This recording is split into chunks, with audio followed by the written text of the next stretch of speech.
Jadi problemnya juga nggak ada juga rakyat yang ingin konfrontasi itu. Juga petugas nggak mungkin berkonfrontasi kalau dua-duanya tidak terganggu secara psikologinya tuh. Nah kalau minta jangan konfrontasi, rakyat bilang kami pasti nggak akan konfrontasi kalau kami disediakan kebutuhan kami sehari-hari. Aparat juga begitu, tidak akan berselisih dengan rakyat kalau rakyatnya nggak nuntut lebih. Tapi sialnya rakyat nggak punya pilihan gitu kan. Halo, apa kabar Anda semua? Selamat menjalankan, selamat merayakan Hari Idul Adha bagi umat Muslim, yakni 1442 Hijriah ini. Situasi kita menjalankan merayakan Idul Adha dalam situasi yang sangat prihatin tahun ini. Bahkan jauh lebih prihatin dibandingkan tahun sebelumnya, saya kira ya, Bung Romi. Ini tahun yang akan dicatat di dalam sejarah Republik. Tahun di mana kekacauan itu ada di semua aspek gitu. Dan dulu ada Raja Louis XVI, dia bikin peringatan dulu pada Prancis bahwa après moi les déluge, setelah aku akan ada banjir besar, artinya kekacauan. Kita ingin menghindari itu, tapi kalau kita perhatikan seringkali sejarah itu memang harus dimulai dengan kekacauan, baru ada perbaikan. Kalau perbaikannya piecemeal, sepotong-sepotong, itu artinya kita sekedar mau tambal sulam sesuatu yang sebetulnya harus diganti gitu. Jadi sejarah selalu punya semacam kearifan untuk menghasilkan perubahan secara total. Nah tentu kita membayangkan krisis ekonomi, krisis pandemi hari ini juga akan terhubung dengan hal yang sejenis di dunia. Sehingga betul-betul kita nggak ada cara lain. Kemarin kita masih berupaya untuk minta tolong negara-negara tetangga, tapi gelombang ketiga rasanya sedang berlangsung di seluruh dunia. Sehingga beberapa negara justru mengisolasi diri dari Indonesia sekaligus menabung dan menimbun peralatan medis, dan kita mungkin punya kesulitan karena kita belum bisa produksi sendiri. Nah, dibandingkan dengan negara-negara lain yang terkena pandemi, karena ini adalah fenomena pandemi global, kelihatannya situasi di Indonesia ini jauh lebih kompleks gitu ya kalau kita bandingkan. Bahkan kalau kita membandingkan dengan negara-negara tetangga, karena ada persoalan krisis kredibilitas pemerintahan, dan kedua ditambah lagi ternyata memang tidak perform pemerintahan itu, karena dalam beberapa hari ini kan publik mempertanyakan sebenarnya siapa yang sedang memimpin bangsa ini. Ya kita mungkin nggak perlu bandingkan dengan Eropa atau Amerika, dengan negara tetangga aja. Malaysia juga mulai mengalami keresahan sosial dan mulai ada protes karena soal ekonomi juga terganggu, daya beli mungkin juga ada berkurang gitu, sehingga beberapa orang mulai minta agar supaya Perdana Menteri mundur bahkan tuh. Padahal kita tahu sistem kesehatan Malaysia jauh lebih siap dari kita. Penduduknya lebih sedikit, lebih mudah diatur. Secara etnisiti juga ada ketegangan etnis, tetapi bisa diselesaikan di dalam sistem politik mereka. Nah di kita di sini itu bukan sekedar rumit, tapi simpang siur isunya kan. Dan mulai dari soal data yang nggak benar, lalu ada omongan dari Menteri Luhut, ada omongan dari Erick Thohir, dan orang nggak ngerti ini apa sebetulnya yang berlangsung. Dan mungkin tiba-tiba nanti 1 minggu lagi sesuatu berlangsung di kabinet, lalu ada yang mundurkan diri, lalu terjadi gempa bumi politik, lalu macam-macam soal di situ kan. Jadi kita bersiap bukan sekedar pada pandemi dan ekonomi, tapi juga dengan perubahan politik, dan itu yang mesti kita pahami betul-betul. Itu saya kira kemudian menjelaskan mengapa situasinya yang sekarang dihadapi oleh publik itu selain marah, itu selain cemas itu juga marah, itu ya. Dan ini makin memperburuk situasi, ditambah dari kebijakan-kebijakan pemerintah yang terkesan mereka tidak memahami problem masyarakat. Meskipun belakangan kita tahu ada perubahan-perubahan, apakah itu betul-betul perubahan yang serius, mereka menyadari itu, atau hanya sekedar lip service. Ini kita misalnya soal mulai dari sekarang para pejabat sampai bahkan di kalangan DPR mulai menyerukan soal perlunya meredakan ketegangan dengan tidak melakukan konfrontasi terhadap para pedagang di lapangan yang memang sehari-hari mereka harus mencari nafkah. Ya ini problemnya juga nggak ada juga rakyat yang ingin konfrontasi itu. Juga petugas nggak mungkin berkonfrontasi kalau dua-duanya tidak terganggu secara psikologinya tuh. Nah kalau minta jangan konfrontasi, rakyat bilang kami pasti nggak akan konfrontasi kalau kami disediakan kebutuhan kami sehari-hari. Aparat juga begitu, tidak akan berselisih dengan rakyat kalau rakyatnya nggak nuntut lebih. Tapi sialnya rakyat nggak punya pilihan gitu kan. Dan itu berarti ini DPR juga nggak ngerti problemnya. Masa dia cuma menghimbau-himbau jangan konfrontasi. Jangan, nggak ada orang yang mau konfrontasi. Padahal konfrontasi atau kerusuhan berlangsung karena soal basic needs. Dan di mana-mana kebutuhan dasar itu nggak mungkin didamaikan. Ini intinya. Jadi minta orang lapar jangan konfrontasi, ya itu percuma karena di dalam hierarki kebutuhan soal perut itu lebih mendasar daripada soal ideologi itu. Jadi soal yang material selalu mendahului hal-hal yang sifatnya ideologis. Kita belajar lah itu dari sosiologi.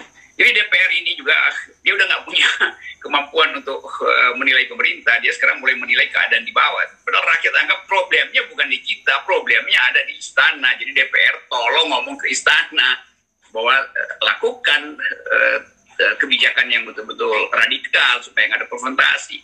Berkali-kali kita tahu bahwa yang radikal itu artinya undang-undang bilang karantina itu tidak akan menyebabkan konfrontasi.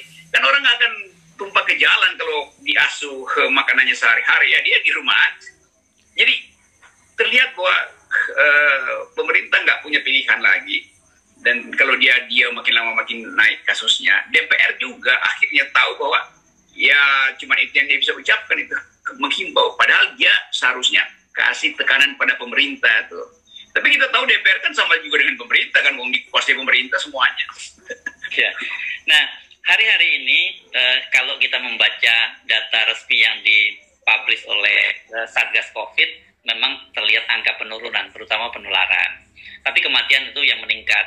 Tetapi kita jangan terkecoh karena sebenarnya mengapa kemudian penularan itu menurun, karena spesimennya atau tes PCR-nya juga diturunkan dari semula 250.000 turun jadi 190.000 dan hari ini tinggal 160.000. Ya tentu saja penularannya menurun.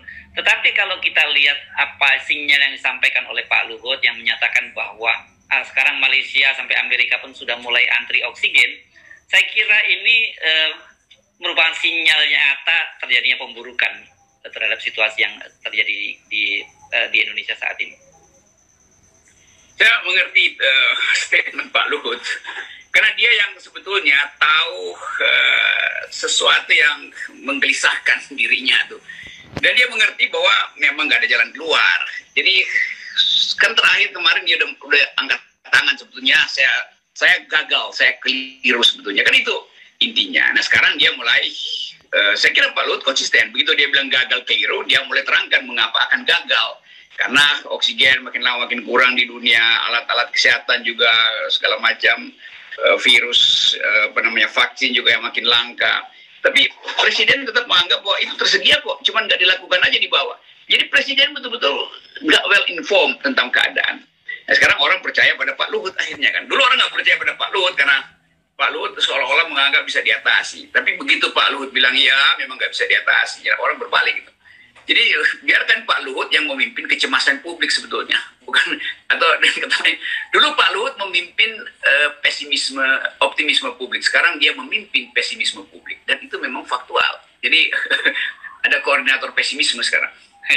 Nah, yang juga menarik ini di tengah situasi semacam itu, ketika kemudian Pak Jokowi seolah-olah bertanya kepada pembantunya ini mau diperpanjang atau tidak PPKM, itu muncul statement dari stafnya Pak Luhut. Ini bidang media lagi yang bicara, walaupun sebenarnya saya juga baru dengar ini ada bidang media di staf Pak Luhut yang dia membocorkan semacam cerita lama, untold story, bahwa pada awal-awal COVID itu Pak Luhut sebenarnya sudah minta lockdown, tapi kemudian ditolak oleh Presiden Jokowi. Nah saya pikir apa ya maksudnya Pak Jokowi? Apa mau menjelaskan pada kita semua bahwa mazhab gua sama dengan kalian? Sebenarnya gua mazhab lockdown, tapi ya karena ditolak Presiden Jokowi, apa boleh buat begitu? Saya kira iya, cuman kan agak aneh Presiden bertanya, yang jawab adalah ajudan atau juru bicara Pak Luhut kan. Mestinya yang jawab Ngabalin, karena dia yang paling tahu kan. Jadi terlihat juga Ngabalin udah nggak tahu info, karena memang dia cuma ngutip-ngutip info doang. Jadi nguping tapi nggak ngerti apa-apa. Nah sekarang dia diem. Atau Basar yang mesti jawab Basar juga akhirnya diem. Jadi percaya memang bahwa informasi Luhut Panjaitan itu yang benar. Jadi kan juru bicaranya pasti tadi pagi di-brief oleh Pak Luhut. Dan Pak Luhut bisa prediksi kalau pertanyaan begini, jawabannya begini ya. Jujur ya jawabnya. Nah, udah, jadi kejujuran itu akhirnya datang. Bahwa memang di istana itu terjadi dualisme dari awal. Hal yang kita udah deteksi sebetulnya tuh. Pasti ada yang menginginkan lockdown, tapi karena ya presiden mungkin bahasa tubuhnya nggak enak karena habis ketemu dengan oligark gitu, maka dia bilang ya saya memilih yang paling masuk akal adalah waktu itu apa dia sebut istilah pertama apa ya? PSBB. PSBB itu saya kira yang paling masuk akal. Lalu Pak Luhut terpaksa mesti menerangkan itu dan karena dia disuruh untuk menjadi komandan penyelesaian COVID, bahkan Pak Luhut janjikan kan enggak dalam 1 minggu selesai ini 5 kota nih, saya pastikan gagal. Sekarang Jawa Bali gagal lagi, akhirnya nggak tahan Pak Luhut. Sebetulnya saya dari awal maunya lockdown, jadi udah itu hal yang selalu post factum, tapi udah terima aja bahwa memang tidak ada koordinasi di istana tuh. Iya. Ini orang kelihatannya melihatnya sepele ya pernyataan Pak Luhut bahwa dia sebenarnya awal mulanya mengusulkan lockdown tapi ditolak presiden. Tapi dalam situasi sekarang kita bisa mendapat satu perspektif yang berbeda tentang berbagai kebijakan-kebijakan pemerintah yang terjadi selama ini kan gitu. Dan kalau kemarin Pak Jokowi ingin kira-kira pesannya itu dia buang badan kalau orang Medan bilang gitu ke para pembantunya, terutama para menkonya. Sekarang menkonya mau kembalikan lagi ke Pak Jokowi bahwa semuanya ini yang harus menanggung adalah Pak Jokowi. Ya sebetulnya rakyat udah merasa sebetulnya ada yang nggak benar gitu kan. Tapi ya itu sama seperti kalau seorang perempuan lagi hamil, sang perempuan sebetulnya dia ngerti kondisi bayinya karena itu adalah rahimnya. Tapi dia mesti nunggu USG, ultrasonografi peralatan itu kan. Begitu di USG baru terlihat sebetulnya posisi bayinya itu adalah begini-begini nih. Tapi sebetulnya si ibu udah tahu. Jadi begitu juga rakyat ngerti keadaan. Tapi baru setelah di USG oleh Pak Luhut baru kita ngerti bahwa oh ya dari awal sebetulnya keadaannya buruk. Nah ini begini-beginian kan yang harusnya kalau presiden mengerti dia buka dari awal sehingga nggak anggaran udah keburu habis, internasional udah ngepung kita dianggap kayak orang yang berpenyakit dan bahaya bagi dunia tuh. Kita udah disingkirkan baru satu-satu ngomong gitu kan. Lagi Sri Mulyani ngomong pastikan iya memang saya juga udah hitung sebetulnya cukup kok uangnya tuh kan bisa begitu nanti Sri Mulyani mau bilang kan karena Pak Luhut udah mulai jadi kita anggap aja Luhut Binsar Panjaitan membuka kotak Pandora itu kira-kira. Iya. Nah kalau kita menggunakan terminologi pesawat kan kita yang digunakan oleh Anies Baswedan beberapa waktu yang lalu berarti kita ini kan sebenarnya memasuki cuaca yang buruk gitu dan kita mesti bersiap-siap menghadapi turbulence. Apakah bisa dilihat ini apa yang dilakukan oleh Pak Luhut ini sebagai kru itu mempersiapkan emergency exit gitu dengan pernyataannya itu, Bung Rocky? Ya, saya kira Pak Luhut pada waktu Anies bicara begitu, dia ada di air traffic control di AT apa namanya ATC itu kan. Jadi Pak Luhut tahu bahwa memang ini akan ada hard landing. Tapi dia berusaha untuk menenangkan keadaan setelah dia tahu bahwa betul-betul pesawat itu nggak bisa lagi cari lapangan darurat lain, harus mendarat secara keras. Nah karena itu sekarang dia kasih sinyal benar bahwa kita mau mendarat secara keras ya. Kan kalau pilot ya dia cuma tunggu ATF-nya kan, apa ATC-nya, air traffic control-nya kan. Nah Pak Luhut ada di atas menara dan lihat bahwa ya hari ini saya mesti pastikan atau jam ini memang akan ada pendaratan darurat. Jadi yang terjadi bukan PSBB darurat sebetulnya, tapi pendaratan darurat dan ini akan ada guncangan nih. Nah, saya nggak tahu bagaimana guncangan tergantung BIN, intelijen itu pasang kuping di mana yang ada keresahan.